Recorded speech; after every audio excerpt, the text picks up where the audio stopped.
right? Be rest assured that something beautiful can still come out of your life. I'm using patches of fabric that looks like crazy till it looks like a waste, like creating an harmonious piece like this, right? Which shows that no matter how battered you are, no matter how discarded you think you are, be rest assured that something great, something beautiful can still come out of you. That's giving hope to the hopeless. That's one thing that my artwork also does. My name is Pelumi Kwamile Olamide, but people tend to call me PP. Pelumi Kwamile. All right, so I'm an artist. I hail from Osun State, Nigeria. All my secondary and primary school in Osun State. I studied at Obafemi Awolowo University, Ile-Ife, both my first degree and my master's, same institution. And I live in Lagos, Nigeria, where I practice. I'm a full-time studio artist. So I've exhibited within and outside the country, and I've participated in different group exhibitions here and there, and also private commissions here and there. So, I mean, in summary, that's what Pelumi Kwamile is an artist who lives and works in Lagos State. The genesis, right, of how my art journey began. I mean, it's began at a very tender age, right? I mean, the saying goes that every child is an artist. The problem is that remain an artist once they grow up. I mean, when you see a child, definitely you will see him scribble here and there on the walls and in their notebook. So my own story, I mean, was like that. When I was much younger, I scribble here and there. And also, I'm used to watching cartoons, right? So we tend to replicate those characters in our notebook. I found myself in this space. Although I never had the formal knowledge of art, I never had a fine art teacher while I was in primary school and while I was in secondary school. I never had a fine art teacher until SS2. But while I was much younger, I mean, illustrations from the magazines, from newspapers, these are things that informed my launch into art at a very, very tender age. And also, while I was much younger, there's one thing that we normally have during the summer period, that's holiday Bible school. And it still brings back a lot of memories, how my heart journey began. Then there's these outlines of Bible characters they bring forth to us. Then they give us crayons, so they tell us to just color these characters and other things. So the excitement is always there. And oftentimes, people's reception towards my art pieces, then at very tender, oh, this is nice. Oh, Pelumi, oh, this is nice, that kind of thing. It forced me up to proceed. So I would say that's the early stage of my art when it began. Just like I said earlier, right, at the very tender age, they love to illustrate, they love to speak with visuals. I mean, it was at the very tender age until, I found myself in SS2, yeah. So they brought this fine art teacher from the junior secondary school. I was SS2 then, so there was no fine art at all. So the question is that those who were in art class had the opportunity to either pick agri or fine and apply that as options. And I was like, okay, why can't I also pick what's it called, fine art as an option? They said, no, it's just limited for the art student. I'm like, what? So due to my passion for art, I had to swap, I had to move from science to arts in SS2. So I can have the opportunity to, have fine art as an option. But the question is, the passion is always there. Representing my school in different art competitions here and there. I was live private, and I created a lot of paintings, a lot of drawing in the art studio. But the question is, apart from passion, is there more to this art? So I spoke with my fine art teacher, then Mr. Ajayi. Then we were in the studio for about, just like 3 hours. He brought his works from University of Benin, as an art student then. And I was asking him questions, you created all this. So, if I study arts, will I be a teacher too? I'm from Osun State, as I said. Oftentimes when you see an artist, maybe those who does all these poster designs here and there, signage, cloth designs and co. I always say, what about is way more vast, more than all this. And he opened myself to the world of art, the beauty of art. And I said, wow, I need to study art in the uni. Although my parents were against it, by the way. Maybe that's another talk for another day, but due to so much beg and other things here and there from my school and also private parents here and there, I had to come home to beg my parents. And my father used the word, say, whatsoever the outcome implementation is, you are the one who knows. As parents, we've tried our possible best. So if you say this is what you want to pursue, why not? So I would say one major thing that influenced my decision to further it was my discussion with my fine art teacher back then in secondary school. My art style, I would say it has evolved over the years, right? But now I focus more on collage. That's recycling art. Turning waste into wealth. which began back then in 2015. That's about 10 years plus thereabout. Although I still create paintings, I still create the regular art with the regular hues, regular colors here and there. But I tend to speak more with what I push out for the world to see is based on, it's more of recycling art, and also people's reception towards it has been interesting. So I would say collage, turning waste to wealth. Yeah. Why Ashoke? I mean, they use the word Ashoke and Ashofi interchangeably. Whenever it comes to Lagos, they call it Ashoke, like Ashoilu and Waraoke. But when it comes to what's called places like Ishayin or Shon, they call it Ashofi. What influenced my decision to focus more on Ashofi all began back then in year 2016. While I was my final year in the uni, that was in 2015, my project supervisor then as undergraduates were like, okay, we final student, like he's longing for something new from us, not just a regular portrait painting as a final year project as final student. And we're like, okay, what is that something new that we want to do again, for Christ's sake? So I found myself at sports complex on campus. I was just reflecting, then suddenly, boom. As I was seeing people's attire, they clothed the wall. I mean, as I was seeing white, off-white, black, grays. I mean, colors were just popping up. I mean, people's attire, colors were just popping up. I mean, oh, wow. So I was like, okay, what happens to the off-cut of these fabrics? Then it's been discarded. Oh, wow. Okay, what if I gather this waste fabric and I turn it into something interesting? But I found myself at somewhere on campus, they call it markets on campus. So I realized with the tailors there and there, if I could get their waste fabric, at first they thought I was fetish. What do you want to do with our waste fabric? So I had to mention that it's my final year project and co. After so much, please, I had to enter my squad ID card. Then they allowed me to gather that waste. I had heaps of fabric in the studio. So I was busy sorting these fabrics. That's the regular Ankara then, not the Ashoke. So I sorted it into different color gradations here and there, picking it. Then I created Buhari, then that was when he entered as the president of Nigeria. So it went viral. When people actually saw the piece at first, they thought it was painting. But on a closer look, they said, oh, it's fabric, patches of fabric. I started seeing people's reaction towards it, like they feel like, oh, wow. So I continued with it. Then after my first degree, I was in Lagos. Then I was opportune to visit a family in Lagos. So I just saw fabrics littered everywhere. Ashofi, what happened? What do you do there? So, like they bring this Ashofi from Ishayin or your this and that. So they merge the Ashofi, the our the stripes, they merge it together, they add stones. But what happened is that the off-cut of the fabric, they don't use them again. They are new fabrics, but the off-cuts, the machine cut it off. So they call the outside people, Malam, to discard. And so I thought the fabric, I realized it's way more thicker than the regular Ankara that I use.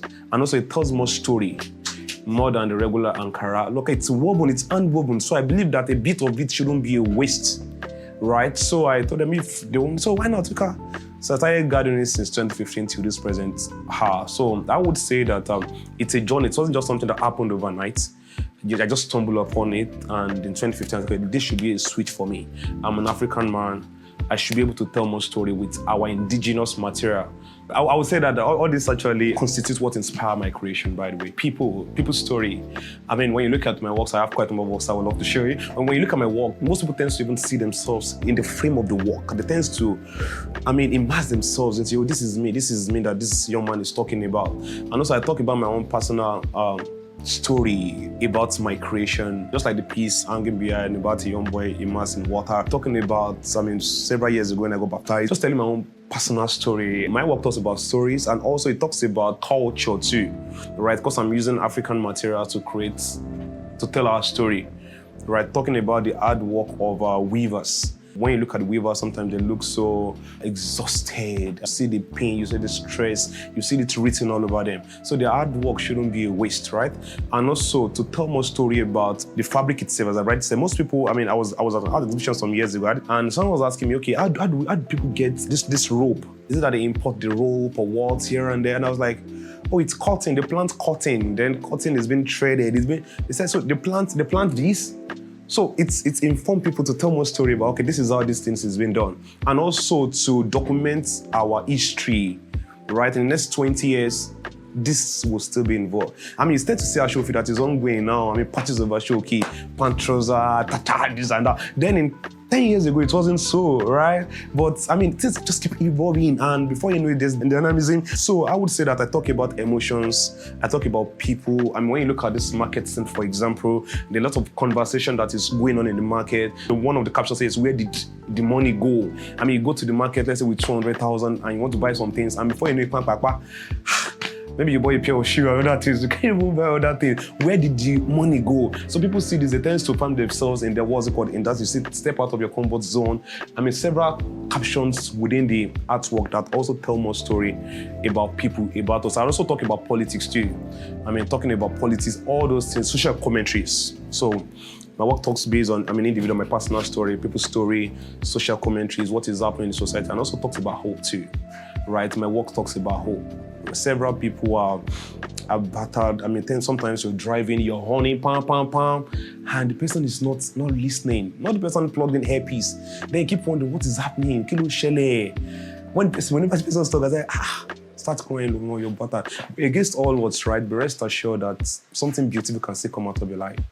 I'm using patches of fabric that looks like crazy thing, that looks like a waste, like creating an harmonious piece like this, right? Which shows that no matter how battered you are, no matter how discarded you think you are, be rest assured that something great, something beautiful can still come out of it. That's giving hope to the hopeless. That's one thing that my artwork also does. All right, so one major thing I do is that I don't just create out of impulse, right? I think a lot. There are moments in the studio where I might not even create around 2 p.m. I'll just sit and just swing to the left and swing to the right, music playing in the background, just reflecting, okay, what am I creating today? So when the idea comes like a beam of light, I brood upon it. And one thing I do is that I draw a lot. Like I have a lot of sketches. When I say I have a lot of sketches, I have a lot of sketches. And whenever I go out my drawing part. Like I just sketch the idea, okay, this is what I want to do, right? Okay, then I start sorting, okay, what color will I use in terms of a show feel? Okay, great. So the first thing I do is that after the idea had been gotten, then I get my canvas. So the canvas is a 2-dimensional surface on which I work on. So I get my canvas, I prime my canvas, knowing the size I want. Okay, this one is longer, this one is shorter. What is the magnitude of what I want to do? Corresponding with the sketch I've drawn. Okay, good. Okay, this is what I want to do. I prime my canvas. After the canvas had been primed, oftentimes I use a gray canvas to prime my canvas, not pure white. Then I make my sketch on the canvas. Then I get my fabric. As I said earlier, I have heaps of fabrics in abundance, bags. So out of the heaps of fabric, I sort out the necessary ones I want to use. So I bring it here. So I have my color palettes, just like a pencil palette. So I sort it out. I have scissors, like I have a lot of scissors. Blunt ones and sharp ones. So I cut into the basic shapes. Then it's time to solve a puzzle. So I call my creative process as a way of solving a puzzle. Like I'm putting missing gaps to creating a whole composition. It's just like a puzzle game, right? That has been discarded. Then you have to assemble these things together to create a whole, the picture had been gotten, you have the picture, but it has been scattered. So assemble all these things together. So that's my creative process. So whenever I work, I bring it. Sometimes I move back. Sometimes I just scratch my head. Oh no, this one is not meant to be there. Okay, this is meant to be there. Oh, I put it back. Then before you know it, it becomes harmonious. Then it creates a whole composition. So that's it. I would say I have quite a number of works, by the way, that are so special to me. And I would say virtually all my works are special to me because it's not really easy for me to detach from my work. Even if I'm opportune to be commissioned to create a portrait of yours, like your face, and after creating, me letting go of it, it's something that is not that easy, right? Because there's this attachment I have towards every creations of mine. But I would say that there's a piece I created sometimes in 2015. Someone saw it. It's a small piece, about 2x3, wanted to purchase the piece. And then I just left school. It was saying 50,000 naira. I'm not selling. So my mentor, one of my mentors, Shegun Adejimo, saw the piece. He said, Pelumi, he said, I wish I have the money, the capital to purchase this piece, but I don't have. Please kindly keep this work. That's what he said back then in 2016. So I kept the work. Great.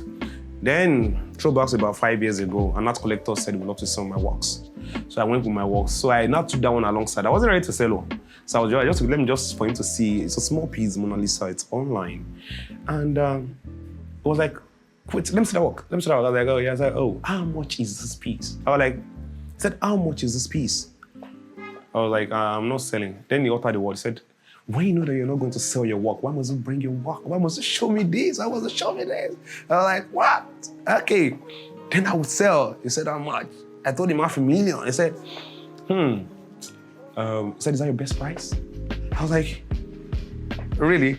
He said, well, I had 50 to it. I was like, really? It was a small piece. Just called this Amalam guy. But he said he's going to resell. Now, when I saw the piece online, I saw $29,000 online. It's online. Yeah, that's in value. I saw $29,000. 2x3 piece. I was like, wow. My mentor told me not to sell this work, right? But I never knew how valuable the piece can be, right? Literally, I won't have sold it for that excess amount, by the way. But he knows the value. He knows the right connection for the piece. He knows the right buyer for the piece. He knows those who can place premium for the piece. But it was a beautiful experience for me. After it has been framed, he called me to come and see the piece. But he said, just be careful with the work. I said, my work? So that was an experience I knew. I was so attached to the work, but it was later sold. And another one is, I would say, is my first creation of collage piece, the collage piece I ever made with fabric. It's something I'm also attached. I created my project supervisor back then in uni, Professor Ajiboye. When I went to Ife reason to speak, I saw the piece still breathing peacefully. So it's something I'm also attached to. So I have quite a number of works I can start spelling now that I'm so attached to. If I could turn the hand of time, maybe I wouldn't have possibly sold some of my artworks back then in the uni, right? Why? Because now I got to understand more about the value of art as I progressed in my art career. Then while I was in uni, you create an art piece. Sometimes you can even dash your friend an art piece, right? Oh, just have these. Oh, you want to paint the world? Just have it. I can create more, right? I can create more. But now I understood what a single line on a paper, what or the value of it can actually be, and also undervaluing my art pieces several years ago. It's a lesson I've actually learned. Now, if I tell you the value of an art piece, you're not buying, I don't beg you. Like, I don't run into it, I don't run after you. Because I know that the right consumer is right there waiting. Sooner or later, the work will be sold to the right person that value the piece here. So I would say undervaluing myself several years ago, but I think I know my worth. Yeah. Where do I envision my art and career in the next 5 years?